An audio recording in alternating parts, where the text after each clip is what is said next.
Tu ne pourras pas voir ma face. Quand l'homme ne peut me voir et vivre. Quand Moïse s'entretenait avec Dieu, il a dit à Dieu qu'il aimerait le voir. Dieu lui a dit impossible, Moïse. Personne, quelqu'un qui me voit, ne peut plus vivre. Ça veut dire que Dieu est esprit. Ou bien il est la parole. Ou bien il est du vent. Ou bien il est de la lumière. Lisons dans Jean chapitre 4. Jean chapitre 4, verset 24. Jean chapitre 4, verset 24. Dieu est un esprit. Et il faut que ceux qui l'adorent en esprit et en vérité.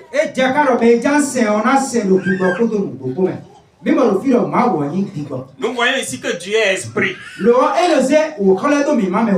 Mais il se démontre au travers de deux dimensions. Il se montre dans l'invisible. Et il se montre aussi dans le visible. En progressant, vous allez comprendre tout ça. Nous disions que le sous-thème à développer aujourd'hui, c'est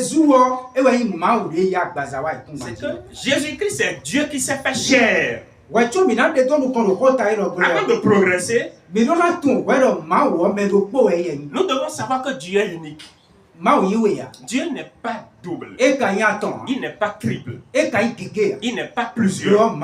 Dieu est unique. Lisons dans le livre des autres.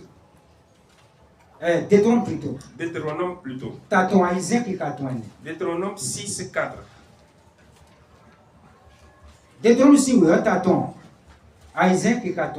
Deutéronome 6, 4. Écoute, Israël.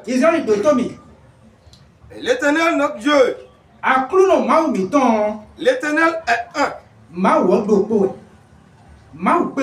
Dieu n'est pas deux. Il n'y a pas trois dieux.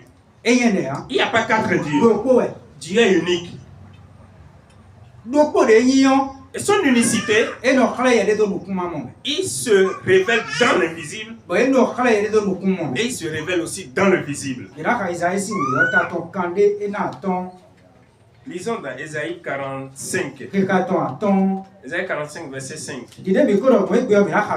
Aujourd'hui, comme on l'a annoncé, on va beaucoup lire. Parce qu'aujourd'hui, c'est l'introduction de notre thème. Je vais vous dire une deuxième chose, c'est qu'il y a du salut dans ce thème. Pour que quelqu'un puisse aller au ciel, la personne doit véritablement se